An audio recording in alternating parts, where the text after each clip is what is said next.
అది ఎక్కువ వచ్చినా కూడా నెక్స్ట్ నెక్స్ట్ అదే కదా నెక్స్ట్ వాళ్ళకి వీళ్ళు నోటానే 50% వచ్చి మిగతా ఒక 35 ఇంకోటి 15% వచ్చినా 35% విన్ అవుతున్నాడు కదా. అది చేంజ్ అవ్వాలంటారు. అది కరెక్ట్ కాదు కదా అనేది. ఓకే సార్, ఇప్పుడు సైలెంట్ ఓటింగ్ జరిగింది అని అన్నారు. అసలు ఈ సైలెంట్ ఓటింగ్ అంటే ఏంటి? మామూలుగా సైలెంట్ వాళ్ళు మాట్లాడుకుంటా లైన్లో మాట్లాడేటప్పుడు ఒకటి చెప్పి అక్కడికి వెళ్ళి సైలెంట్ గా వేరే వాళ్ళకి ఓట్ చేయడం, ఇది నిజంగా జరిగిందంటారా? అది ఏమి ఉండదండి. సైలెంట్ ఓట్ బ్యాంకింగ్ ఏమి ఉండదు. సైలెంట్ ఓట్ బ్యాంకింగ్ లేకపోతే వైలెంట్ ఓట్ బ్యాంకింగ్ అలా ఏమి ఉండదు. ఓటు వాళ్ళు వేయాలనుకున్న వాళ్ళకే వాళ్ళు ఓటు వేస్తారు. 98% వాళ్ళు వేయాలనుకున్న వాళ్ళకి ఓట్లు వేస్తారు. ఒకరు ఎక్స్ప్రెస్ చేస్తారు, ఒకరు ఎక్స్ప్రెస్ చేయకపోవచ్చు. ఎక్స్ప్రెస్ చేయని వాళ్ళతో సైలెంట్ అని కదా. They don't want to express their vote whom they are voting to. అంటే జరగలేదు అంటారు. అసలు ఎప్పుడు ఉండదు సైలెంట్ ఓట్ బ్యాంకింగ్ అంటూ ఉండదు. ఎక్సెప్షన్ కేసులో ఒక నియోజకవర్గాల్లో ఒక విపరీతమైన రేపిస్టు మర్డర్ ఎమ్మెల్యే అతను తెలిస్తే మనం బయటపడితే భయపడిపోతాం అనుకునేది, కానీ ఎవరికి తెలియకుండా ఓట్లు వేసి అందరూ ఆయనకే ఓట్లు వేసి ఉంటుంది కదా. అలాంటివి కానీ మామూలు ఇన్ జనరల్గా ఇప్పుడున్న కండిషన్స్లో ఒకరు ఎక్స్ప్రెస్ చేయొచ్చు నా ఓటు ఎవరికి వేస్తున్నారు. బట్ అంత సైలెంట్గా వెళ్ళిపోయి ఓట్లు వేసి ఒక ఎమ్మెల్యేని గెలిపించేసి ఒక టీడీపీని గెలిపించేసి ఒక కూటమి గెలిపించి అలాంటి సెక్షన్స్ ఆఫ్ ఓట్ బ్యాంకింగ్ లేదనుకుంటున్నాను. ఓకే, అంటే ఇప్పుడు మళ్ళీ వైఎస్ఆర్సీపీ ఇప్పుడు అపోజిషన్ లేదు. టు బి ఆనెస్ట్లీ చెప్పుకోవాలంటే అసెంబ్లీలో మనకి అపోజిషన్ లేని రాష్ట్రం అయింది. నిజం చెప్పాలంటే ఇన్ని రోజులు ఒక క్యాపిటల్ లేని రాష్ట్రం నుంచి ఇప్పుడు నెక్స్ట్ క్యాపిటల్ లేదు, అటు అసెంబ్లీలో అపోజిషన్ లేదు. మీ దృష్టిలో అపోజిషన్ ఉండడం ఎంత మ్యాండేటరీ అంటే? 100% అపోజిషన్ ఉండాలి. మరి ఇప్పుడు 11 రావడం కూడా కరెక్ట్ కాదు. జనరల్ మీరు అడిగిన ఆ సైడ్ నుంచి అడుగుతున్నారు. ఇప్పుడు అసెంబ్లీ పరంగా అడుగుతున్నారు కాబట్టి ఎప్పుడు ఒక స్ట్రాంగ్ ఒపీనియన్ ఉన్నప్పుడే అడిగే వాళ్ళు ఉన్నప్పుడే రన్ చేస్తున్న గవర్నమెంట్ కూడా భయపడుతుంటుంది. ఎక్కువ మంది వాయిస్ ఉంటుంది. ఇప్పుడు 11 మెంబర్స్ అడిగితే ఇక్కడ వాయిస్ లో అయిపోతుంది. కానీ అసెంబ్లీకి వెళ్ళాలంటే అట్లీస్ట్ 17 to 20 సీట్స్ ఉండాలి అంటారు. అది రాలేదు. అసెంబ్లీకి వెళ్ళాలంటే కదా, అసెంబ్లీకి వెళ్ళొచ్చు. మీకు అపోజిషన్ యొక్క స్టేచర్ కావాలి అంటే, అపోజిషన్ స్థానం కావాలి అంటే, ప్రయారిటైజ్ కావాలంటే వాళ్ళకి ఓకే. అంటే మీరు ఇచ్చిన సర్వే పరంగా 14 సీట్స్ అండ్ చూస్తే 11 వచ్చినాయి. ఆబ్వియస్లీ ఇంకా మనం ఎక్స్పెక్ట్ చేసిన దానికంటే మరీ డౌన్ ఫాల్ అంటే 6 is the minimum number అని మేము చెప్పింది. 6+8 అని పెట్టారు. చేసింది ఎందుకంటే ఒక సైడ్ తీసుకొని సింగిల్ నెంబర్ చెప్తున్నాం కాబట్టి we have to go for the single number. So 6 is the minimum number, 14 is the highest number.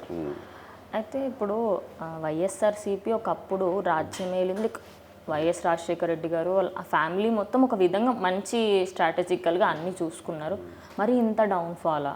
మళ్ళీ వస్తుందా రాదా అనే పెద్ద క్వశ్చన్ మార్క్ ఉంది. అంటే ఒక మీరు సర్వేస్ చేస్తున్నారు ఎన్ని సంవత్సరాల నుంచి, ఆ పాయింట్ ఆఫ్ వ్యూలో చెప్పండి. మళ్ళీ వైఎస్ఆర్సీపీ సర్వేస్ ఓన్లీ కదా, we use strategies also for the people. మనకు ఎవరు అప్రోచ్ అయినా కానీ సో యాజ్ ఎ స్ట్రాటజికల్గా చెప్పాలంటే అండి, మీ దగ్గర ఆల్మోస్ట్ 1,30,00,000 మీకు ఓట్లు వేశారు.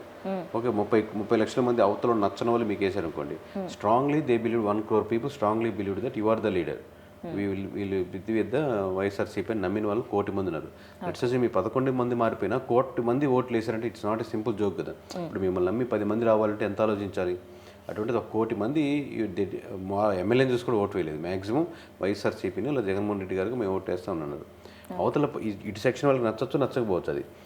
But you have to believe them and వాళ్ళ హోప్స్ని మీరు నిలబడుతూ నాయకత్వం నేను ఉంటాను చేస్తానని నమ్మకం కలిగిస్తూ మీరు ముందుకు తీసుకెళ్తే చాలా ఆప్షన్స్ ఉంటాయి.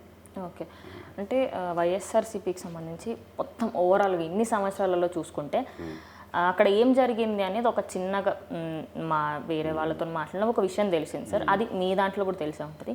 స్కీమ్స్, అమ్మఒడి, పసుపు, ఇలా వాళ్ళు చెప్పుకుంటూ పోయిన ఇద్దరు పార్టీలలో మాట్లాడుతున్నాను.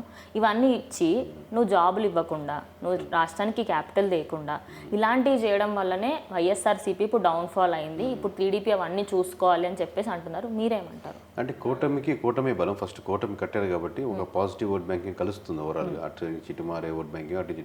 దాని తర్వాత వన్ ఆఫ్ ది ఫ్యాక్టర్స్ 1+1 చెప్పుకుంటా +1+1 చెప్పుకుంటా వెళ్తే మీరు చెప్పే ఫ్యాక్టర్స్ అన్ని యాడ్ అవుతాయి ఆబ్వియస్లీ.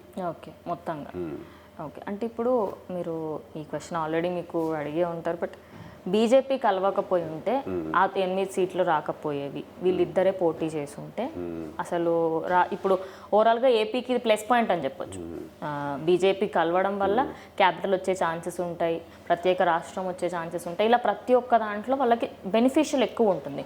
మరి బీజేపీ కలవకుండా ఇలా ఉండుంటే ఇప్పుడు వాళ్ళు గెలిచేవాళ్ళంటారు. ఒక బీజేపీ మెయిన్ రోల్ ప్లే చేసింది అంటారు. గెలిచేవారేమో, బట్ అది కాదు ఫ్యాక్టర్. ఇప్పుడు ఫస్ట్ బీజేపీ కలవడం ఏంటంటే ఇనిషియల్గా ఇప్పుడు మనకు సక్సెస్ అయిపోయిన దాని నెంబర్స్ చూస్తున్నాం, బట్ సక్సెస్ అవ్వడానికి కారణమైనటువంటి వన్ ఆఫ్ ది సెక్షన్ కూడా బీజేపీ ఉంటుంది. ఎందుకంటే ఆర్గనైజేషన్ స్ట్రెంత్ వాళ్ళకి ఇనిషియల్గా పోలీస్ శాఖలో నుంచి సపోర్ట్ కానీ, క్యాడర్ పరంగా సపోర్ట్ కానీ, లేకపోతే ఇప్పటికి కూడా ఆల్రెడీ బీజేపీకి ఉన్నటువంటి ఓటర్స్ యాడ్ అవుతాయి ఉంటాయి.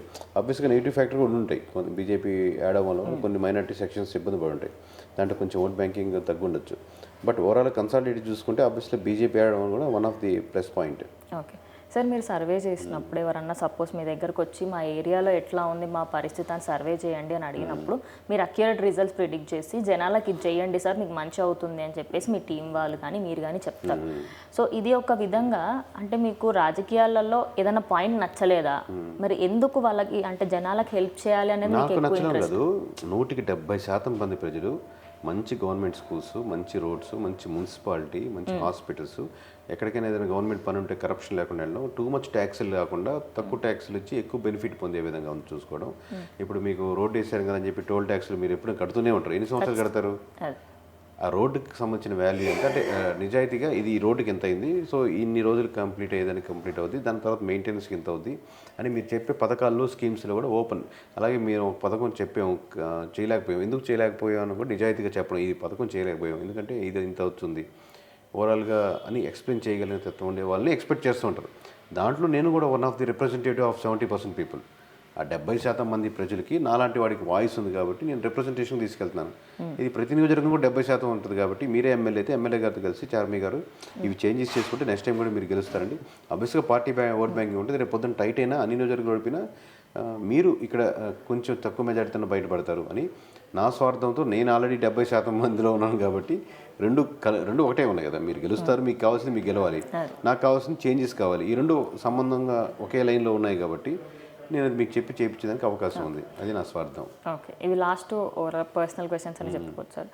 అంటే ఒక విధంగా ఈ పార్టీస్ ఏవేవైతే ఉన్నాయో ఎప్పుడైతే ఎలక్షన్లు వస్తున్నాయి, ఇప్పుడు 10 రోజుల డేట్ ఉంది అనగా జనాల్లోకి వచ్చి నీకు అది ఇస్తాం ఇది ఇస్తామని మళ్ళీ ఎలక్షన్లో గెలిస్తే ఇక ముఖం బంగారం అయిపోయింది అన్నట్టు కనిపించరు. సేమ్ ఇప్పుడు టీడీపీ వాళ్ళకి సేమ్ ఎట్లయితే వైఎస్ఆర్సీపీకి సంబంధించి వాళ్ళు కొన్ని విధంగా బెనిఫిట్స్ చేశారు, ఇప్పుడు టీడీపీ వాళ్ళు ఏమేమి గుర్తుపెట్టుకోవాలి, ఏమేం జాగ్రత్త వహించాలి? 100% ప్రజల ఆస్పిరేషన్స్ గుర్తుపెట్టుకోవాలి. స్కీమ్స్ వల్ల మీరు మళ్ళీ గెలవరు. ఆస్పిరేషన్స్ అంటే వాళ్ళు ఏం కోరుకుంటున్నారు, ఒక్కొక్క నియోజకవర్గంలో ఒక్కొక్క మార్పులు చేంజ్లు వేరేగా ఉంటాయి. అలాగే అట్ ది సేమ్ టైం మీరు భాష కంట్రోల్ చేసుకోవాలి, మీరు ప్రవర్తన లైన్లో ఉండాలి. ప్రజలకు అనుగుణంగా కాకుండా రివర్స్కి వెళ్తే 151 నుంచి 11 పడిపోయిందని ఊహించాం కదా, అలాగే 161 నుంచి కూడా 16 పడ్డానికి ఊహించరు. మనకల్లా పవన్ కళ్యాణ్ ఉన్నారు, మనకల్లా చంద్రబాబు ఉన్నారు, ఇలా ఓట్లేరు.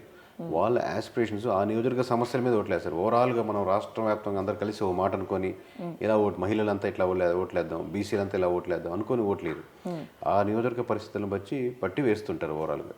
ఓకే, సో సార్ ఫైనల్గా మనము ఎప్పుడైనా ఒక ఎన్నికల్లోకి ఓట్ వేయడానికి వెళ్తున్నాం, ఇది ఆల్రెడీ అయిపోయిన తర్వాత అడుగుతున్నా కానీ జనాలు క్వశ్చన్ చేసే అర్హత ఉండి కూడా ఎందుకు క్వశ్చన్ చేయడానికి ముందుకు రారు? ఎందుకంటే వాళ్ళు కనిపించరన్నా, లేకపోతే ఓవరాల్గా ఒక నార్మల్ పర్సన్ స్ట్రాటజికల్ సర్వీస్గా కాకుండా నార్మల్గా చెప్పండి, ఇప్పుడు టీడీపీ వాళ్ళు ఎటువంటి చేస్తే మళ్ళీ వైఎస్ఆర్సీపీ గతి టీడీపీకి పట్టదు? కేకే చెప్పినవన్నీ చేస్తే మళ్ళీ టీడీపీ గెలుస్తుంది. ఓకే, ఇప్పుడు అన్ని ఇంటర్వ్యూ చెప్తున్నాను కదా, మీరు మంచిగా రోడ్స్, హాస్పిటల్స్, స్కూల్స్, కరప్షన్ లేని గవర్నమెంట్, మీరేమైనా చేయలేకపోతే ఇందుకు చేయలేమని చెప్పడం ఓపెన్గా ఇది చేయని. అలాగే మీకు ఎంప్లాయీస్మెంట్కి ఒకవేళ ఎంప్లాయీస్ అన్నీ ఏది అడిగినా కోరికలు తీర్చేనక్కర్లేదు, ఇది తీర్చగలుగుతాం, ఇది తీర్చలేము, క్లారిటీ కన్విన్స్ చేసి స్ట్రాంగెస్ట్ హార్ష్గా ఉన్న డిసిషన్ స్టార్టింగ్లో తీసుకోండి. అంటే దీనివల్ల ఓట్ బ్యాంకింగ్ ఎక్కువ ప్యాటర్న్ డిఫెక్ట్ అవుతుంది, చాలా ఎర్లీ స్టేజెస్లో తీసుకోవాలి. సో దట్ అలవాటు పడి జనాలు దాని రిజల్ట్స్ ఫ్రూట్స్ లాస్ట్లో చూస్తారు. అవి లాస్ట్లో తీసుకుంటే ఆబ్వియస్గా దాన్ని ఓట్ బ్యాంకింగ్ ప్యాటర్న్ డిస్టర్బ్ అయ్యి కొంచెం నష్టం కలిగించేదానికి ఆస్కారం ఉంటుంది. సో ఈ ప్యాటర్న్స్ చేసుకుంటే ఇర్రెస్పెక్ట్ ఆఫ్ ఎమ్మెల్యేస్ ఏం కాకపోయినా కానీ మీరు పార్టీగా గెలుస్తారు. ఓకే, మీరు చెప్పిన దాంట్లో ఒక పాయింట్ అక్యురేట్ ఉంది సార్, అంటే అన్నీ పర్ఫెక్ట్గా ఉన్నాయి, బట్ చెయ్యలేము అన్నప్పుడు చెయ్యలేము అని ధైర్యంగా ప్రజల ముందుకు వచ్చి చెప్పండి. ఎప్పుడు చెయ్యలేరు, ఇదేమి సినిమా కాదు కదా, సమరసింహారెడ్డి నరసింహ వెనక్కి తిరిగి తొడగొడతాడు మీసాలు, ఇది కాదు కదా. ప్రజలు కోరుకునేది ఆబ్వియస్గా మనకు ఒక కంపెనీలో వర్క్ చేస్తున్నప్పుడు 10 ఇస్తుంది అనుకో, 10లో ఒకటి కుదరదు చెప్తాం.